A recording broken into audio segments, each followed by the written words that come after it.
out and see a shadow. Punxsutawney Phil. That's right, woodchuck chuckers. It's Groundhog Day! Get up and check that hog out there! Yeah! Ooey, come here, Groundhog. Morning! See the groundhog? Yeah? Think it'll be an early spring. Didn't we do this yesterday? I don't know what you mean. Don't mess with me, pork chop. What day is this? It's February 2nd. Groundhog Day. Yeah. Sorry. You know, I thought it was yesterday. Oh. It is the Super Bowl of weather. Bring out the bicycles and springtime toys! All hail groundhog supremacy! On the second day of February each year, the groundhog gets its moment, especially this little guy. Ladies and gentlemen, Punxsutawney Phil! He's the world's most famous groundhog, and he makes his prediction of when winter will end every year in front of thousands of fans at a big party in Punxsutawney, Pennsylvania. Phil makes his guess based on whether he sees his shadow. If he does, it's 6 more weeks of winter.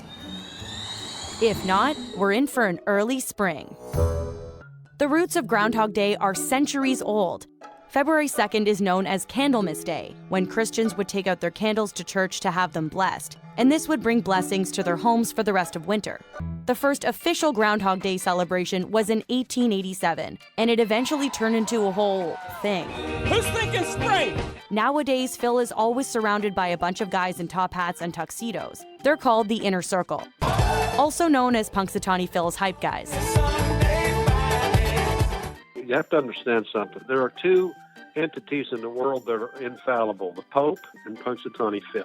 So how often are groundhogs right anyway? Phil's track record is actually pretty terrible.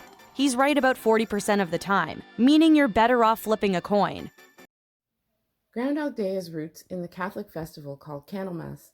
Candlemas, as with most Catholic festivals, was an attempt to infuse and Christianize the pagan celebration of, in this case, Imbolc. Imbolc, celebrated February 1st and 2nd, is the Irish pagan holiday of Brigid, who is the goddess of spring fertility and life. The celebration also marked the midway point between winter and spring. Brigid was Christianized as Saint Brigid, whose purported miracles, or some of them, were giving away of the family's butter to beggars and dogs and it being supernaturally replaced, and turning a wooden column into a tree with one touch. She's known for creating a cross that's made from rushes or straw with a diamond or rhombus in the center. Similarly, the goddess Brigid is known for the pagan sun wheel. Groundhog Day is a Germanic tradition originally using hedgehogs to predict the weather on Candlemas. The Pennsylvania Dutch eventually substituted the hedgehog for the groundhog here in North America.